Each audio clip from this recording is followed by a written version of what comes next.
Hey lovely people, welcome to today's video, which is going to be Dungeons & Dragons issue 56. We get another map in this. I don't know if it's two, I think it's one. Looks like one. No, it's two maps. So yeah, come and have a look and we'll see what they're like. Hey lovelies, let's have a look at issue 56, shall we?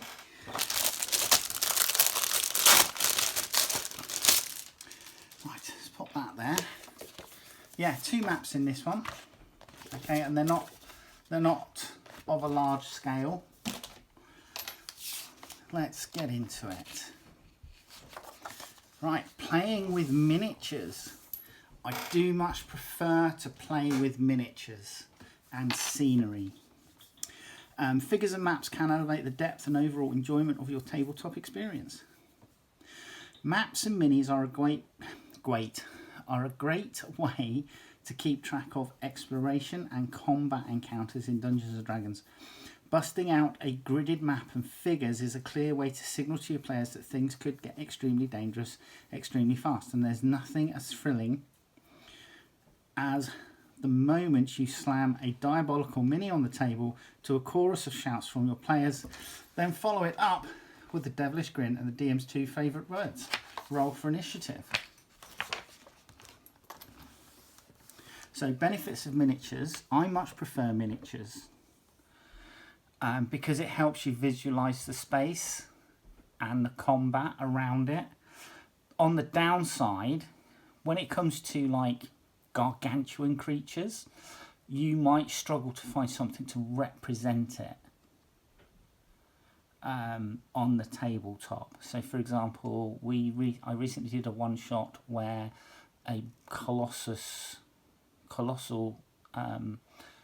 skeletal colossal, which was supposed to be a skeleton made up of lots of other miniature skeletons, but the foot, it's just one foot, was like 15 spaces on the map. So we had a miniature that we could use as a representation of the Colossus, and then we just turned around and said its base footprint, its base plate is the footprint for the foot. You know, it's just one foot.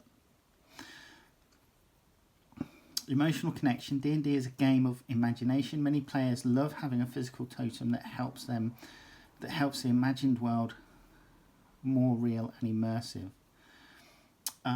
Improved tactics. Miniatures and figures significantly enhance the tactical aspects of D&D. Engagement. Having a physical representation of the characters and the environment can increase player engagement. When players feel a strong connection to their character, they immerse themselves more deeply in the narrative.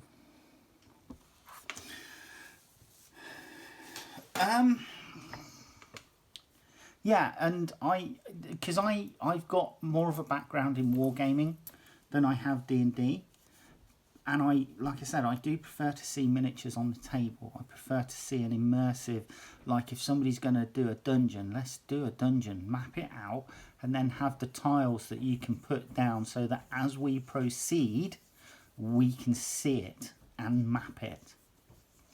Battle management. D&D often involves complex scenarios including multiple elements such as numerous enemies, traps and environmental hazards. Physical representations can help clarify spatial relationships such as the distance between characters, the positioning of enemies and the layout of the battlefield. Very important, I feel, because sometimes if you're just relying on imagination, if they were to turn around and say you enter a room, it's got 6 equidistant pillars and several benches between the pillars, that might not be enough to actually be able to visualize the combat area and where you can move, where you can't move, etc. So I always prefer to, as I say, I always prefer to see a 3D rendition on the tabletop. Spell areas of effect. Working out who gets hit by a spell is as easy as placing tokens or a template on a map. I do have a spell template that I bought off Etsy. It's really handy. So template method like this, token method, just use dice, you know, or even if you've just got like lollipop sticks that you can put in formation, you can do it that way.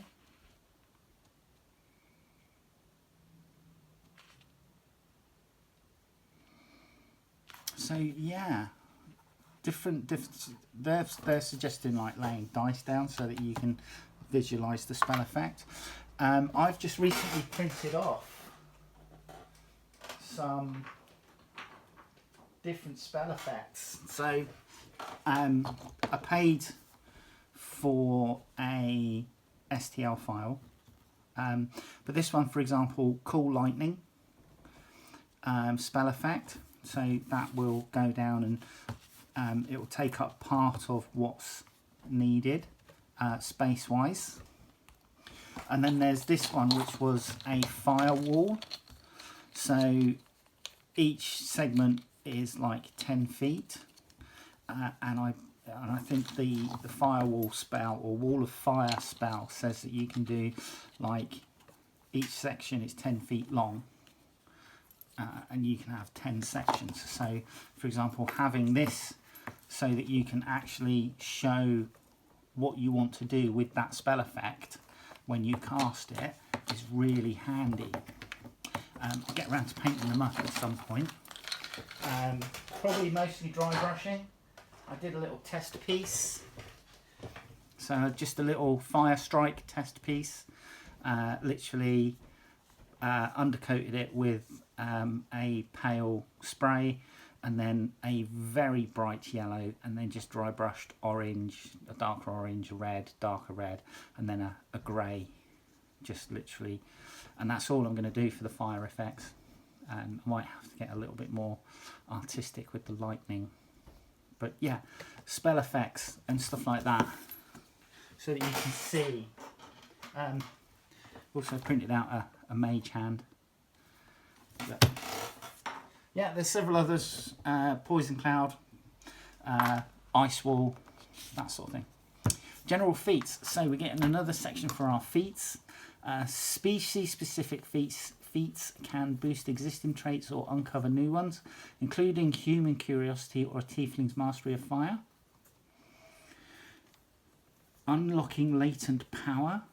Clearly not every member of your species has access to some of the powerful traits granted by these species. Feats. So what unlocks your power? Unleashing your inner power is core component of many fantasy stories from ancient myth to modern comics. So have fun. So human feats. Tiefling feats. So human feats. Prodigy. You have a knack for learning new things. Prerequisite, human. You gain the following benefits. You gain one skill proficiency of your choice, one tool proficiency of your choice, and fluency in one language of your choice. Oh, that's a handy feat to have. Choose one skill in which you have proficiency. You gain expertise with that skill, which means your proficiency bonus is doubled for any ability check you make with it. The skill you choose must be one that isn't already benefiting from a feature such as expertise that doubles your proficiency bonus. Tiefling feats. Prerequisite, you have to be a tiefling.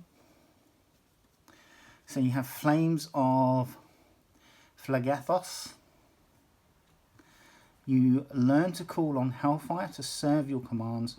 You gain the following benefits. Increase your intelligence or charisma score by 1 to a maximum of 20.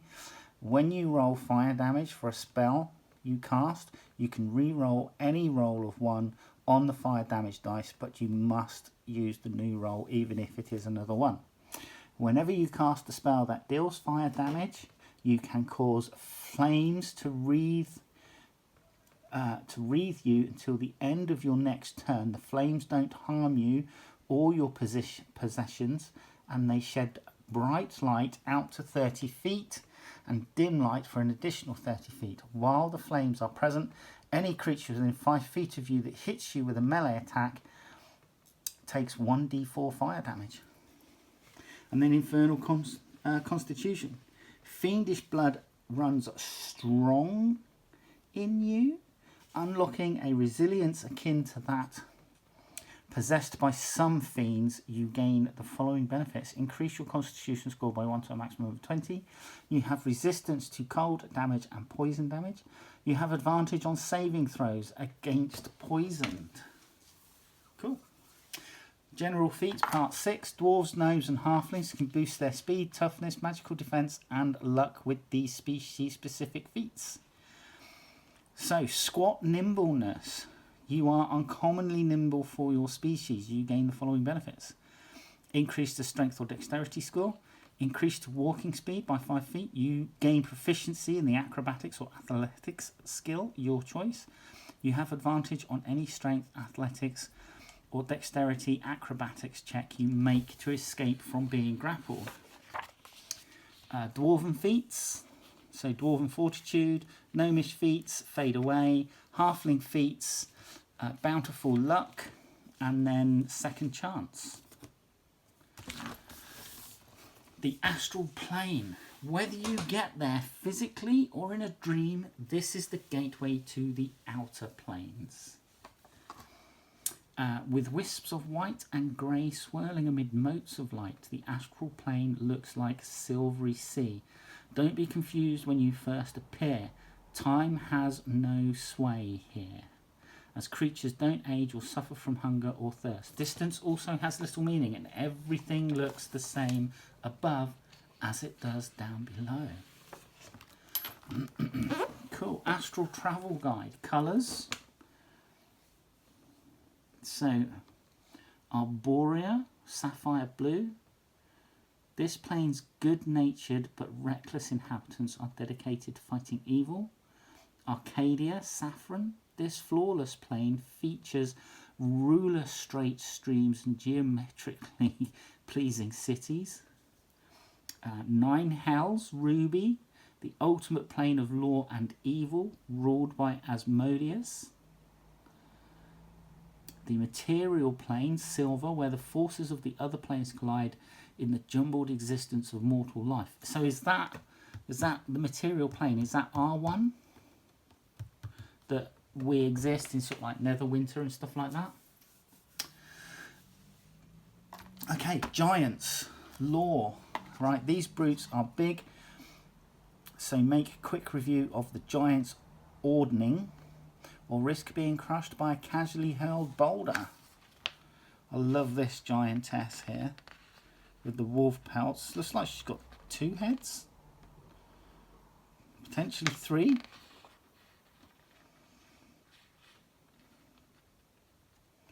Nice. So, ordning. Giants organise themselves in a strict hierarchy known as the ordning. This way, the various true giants understand who are above and below them in ranking and who to show deference to or press into service. So you have hill giants, stone giants, frost giants, fire giants, cloud giants and storm giants.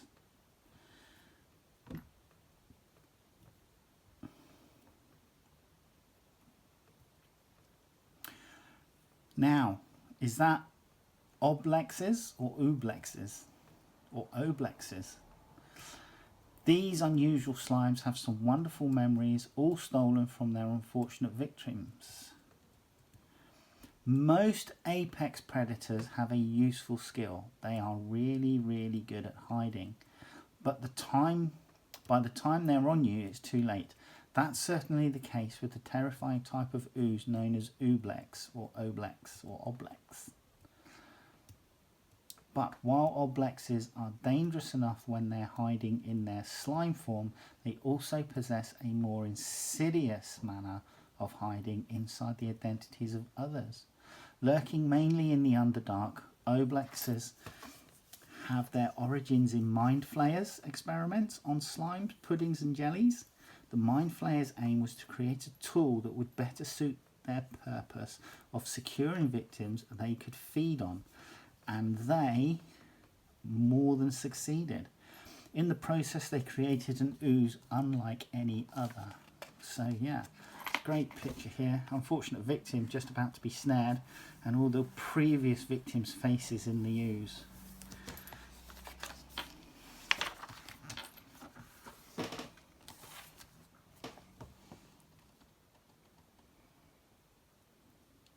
Elder oblexes. Once oblexes become adults or elders, they develop a new skill. They can create eerie duplicates of those they have consumed. Right. Let's not go there then. The Long Road to Gauntlgrim. This adventure is balanced for 4th level characters. Encounter background. Tirka Oathkeepers return to Thunderspear Orcs was celebrated with a revel to Luthic and a series of competitions. Tirka and the characters had the opportunity to gain the Orcs' trust.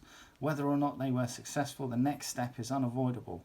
Return to King Bruenor in the city of Gauntlgrim. Tirka wishes to offer peace and explain to King Bruenor what happened so that her people aren't pursued in vengeance, and the characters need to claim their reward for breaking the siege.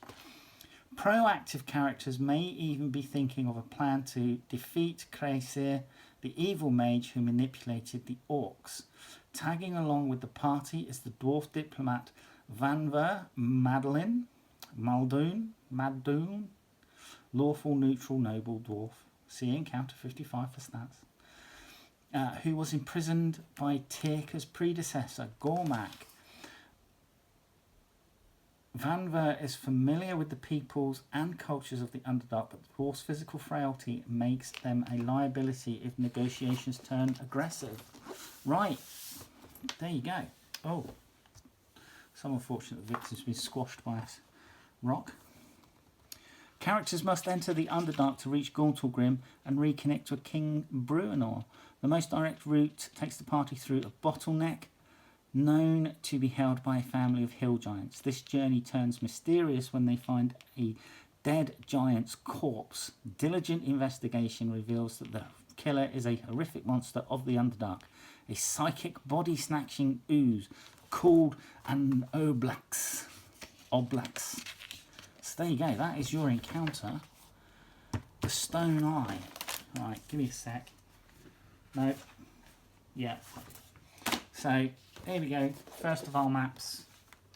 And again, I'm really, really disappointed that it is not a sort of like 1 inch to 5 feet scale map.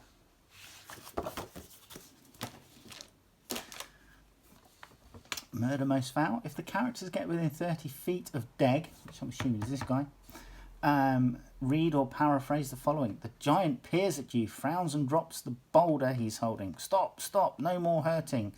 Deg see you clearly. You not orcs who killed Walla. And then we're just coming into more info. We've got the stat blocks for an adult Oblex.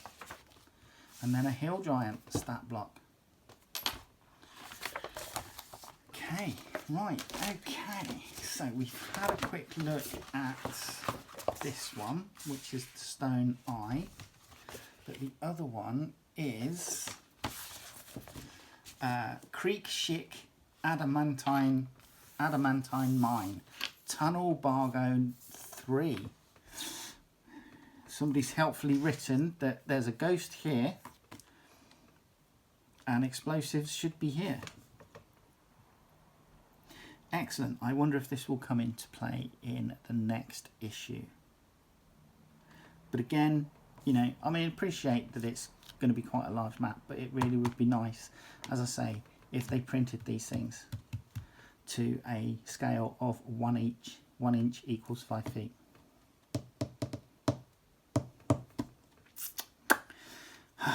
Okay, all right. Hope you enjoyed that.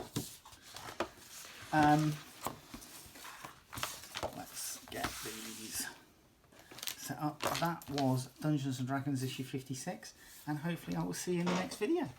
All right, take care. Bye bye.